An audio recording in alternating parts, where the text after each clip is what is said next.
The Jote at the far end. So here we go.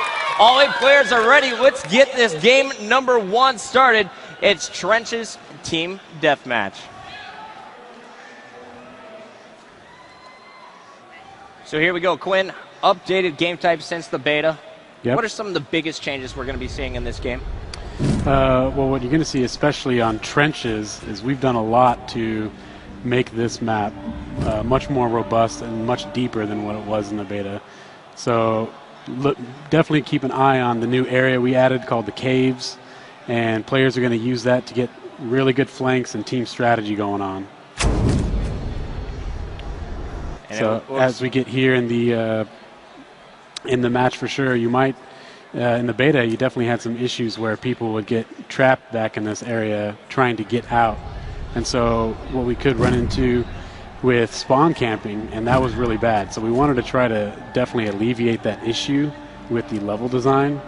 And so we added the whole cave area, which added flank routes and extra type of crossfire. So crossing routes and everything is really big, don't you think, Arctic? Oh, definitely, definitely. Now, we know Trenches got changed because of the spawn trapping. Are we going to see other maps, not just the ones that we saw in the beta? Will other maps kind of reflect that those changes?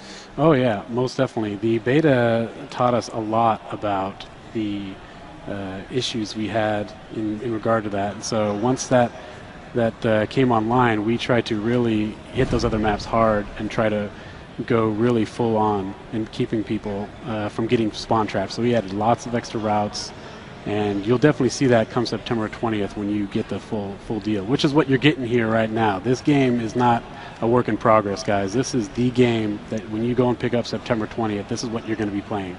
First look, the final build. Here we go. We are starting the game off with Killa from the Insanes. Arctic, talk to me about this guy. He's known for his shotgun, and he loves the Lancer. Yes. Killa frequently is host for the Insanes during private matches, so he's probably one of the most consistent players that you're going to see out. He definitely has a very strong shotgun, and so he's full red right now, so he's to kind of run away, but has a very strong shotgun. And when I asked their teammates to describe him, they said he's always in your face. Loves getting in the face, getting up close with that weapon. And it looks like he's starting this one off. Has that Nasher out, now switching over to the Lancer. And guys, let's take a look at, if you guys are Halo fans out there, don't know a whole lot about Gears of War 3, didn't get a chance to play the beta, let's talk about the HUD that you're seeing on the screen here. You see 2 number 9s in the upper left corner. Quinn, talk to us about how to keep track of the scoreboard in Team Deathmatch. Yeah, so it's very similar to what you see in other Team Deathmatches where the highest point value is better. That means you're winning. So, but the other key difference is each team is sharing a pool of lives. So that number that goes down, that shows you your teammate died and he took one of the lives from your pool. So it really hurts in our Team Deathmatch when you die. When you have a player that's dying a lot, he's really hurting the team.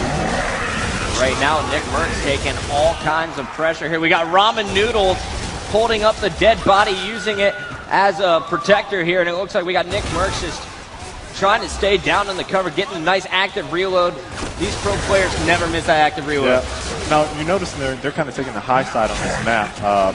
The weapon spawns have pretty much remained the same. Is that correct for Trenches, with addition to the bottom level of the map now is the Scorcher? So all the weapons are essentially the same. Is that pretty accurate? Yeah, that is actually very accurate. The key difference is once we created the cave, we wanted to not make it that much of just a flanking route. We wanted to put a weapon down there. And so what we did, we put the Scorcher down there, which, if you remember in the beta, it alternated with the Digger launcher. So now it's permanent Digger launcher every round out in the trench proper. And then in the cave, you have a permanent Scorcher. So essentially, the power position on this map becomes a Scorcher, which you see Nick just grab right now is that Digger launcher. Essentially, that shoots projectiles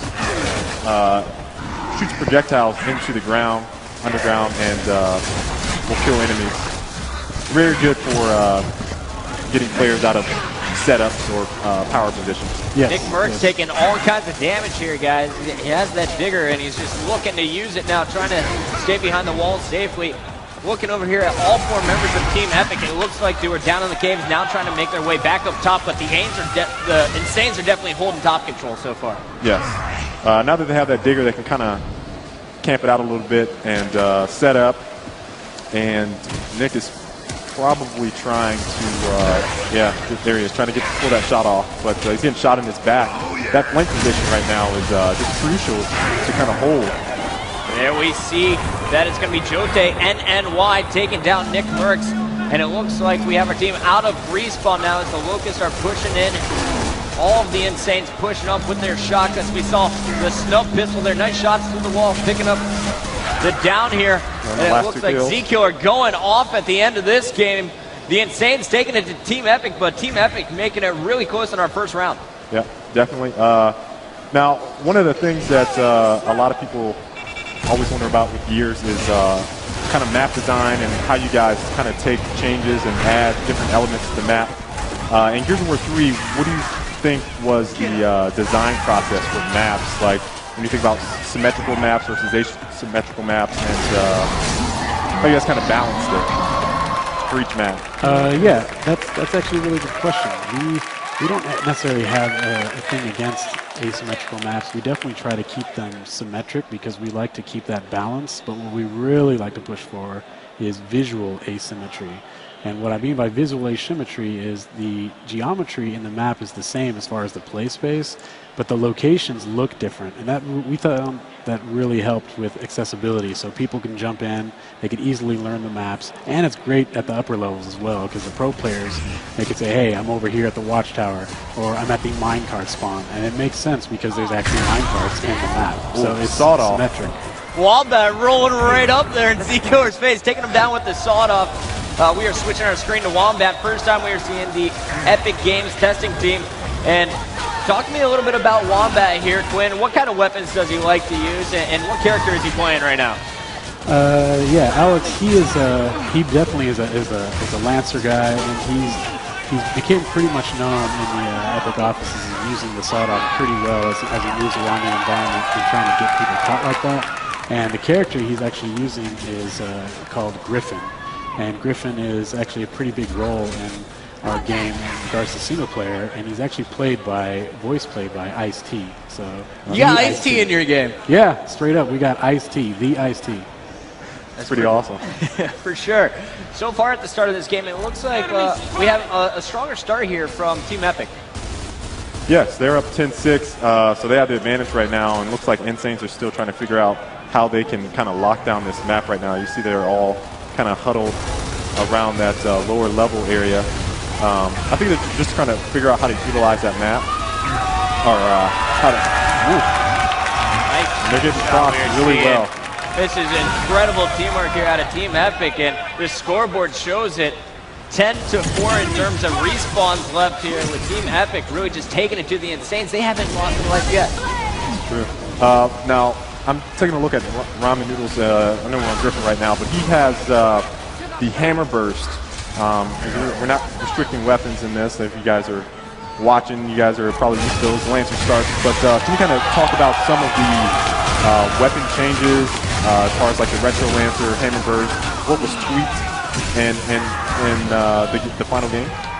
Yeah, so the beta definitely showed us a lot. For instance, the Hammer Burst, it's a high skill weapon, but the people that got really good at it in the beta were really good, and it's a very accurate long-range weapon. So we actually made a little bit of tweaks to it. So for instance, we took the headshot damage off of it, and we made the active reload damage, which was really high in the beta, and we toned that down.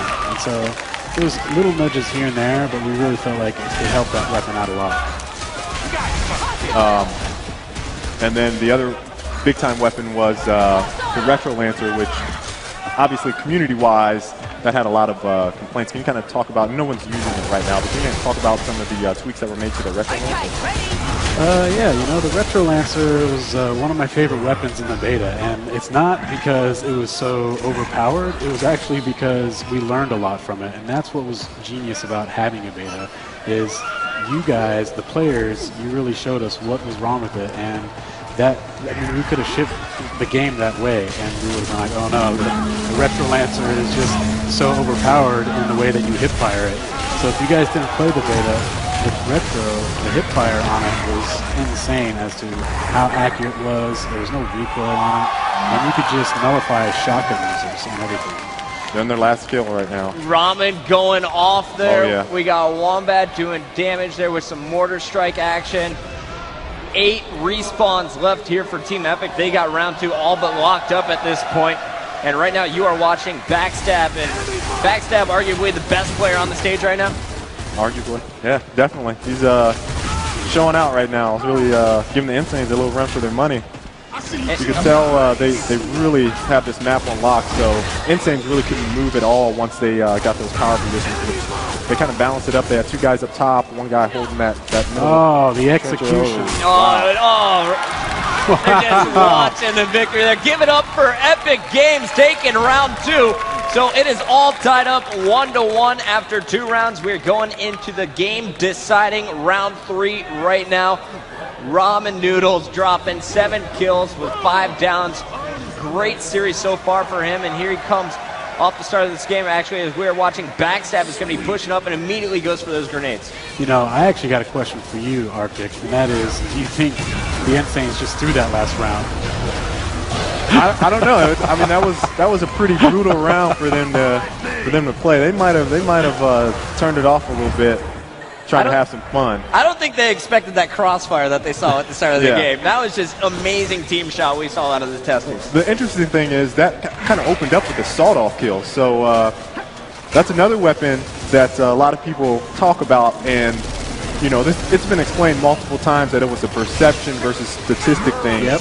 But can you kind of explain some of the changes that were made to the sawed-off to maybe help those people that had big-time major complaints with it?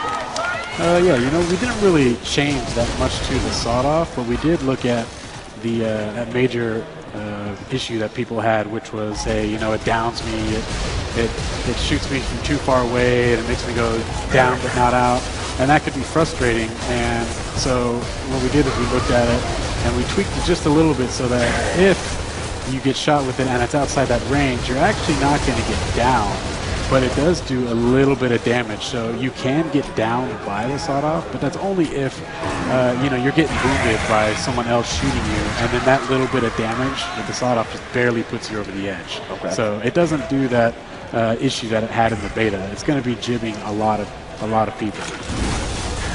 It looks like we have the Insanes coming back here in Game 3. Great start for them. They still have 9 respawns compared to Team Epic, 4 respawns left, and we're seeing incredible teamwork. They got the high ground early on here, and they are definitely making use of it. Yeah, they definitely kind of took a page from Team Epic. They have that high ground, making it really hard for them to get kills on them.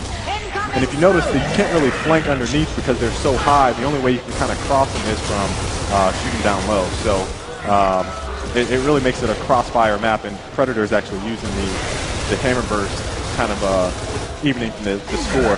So yeah, that hammer burst looks really good when you go to that iron sights mode. You get that extra zoom in, and he's as you can see, this map is definitely heavy on the team play and getting those flanks and those crossfires, and that's the Insanes are doing really well this round. What game type do you think plays best on this map for competitive gameplay, Quinn?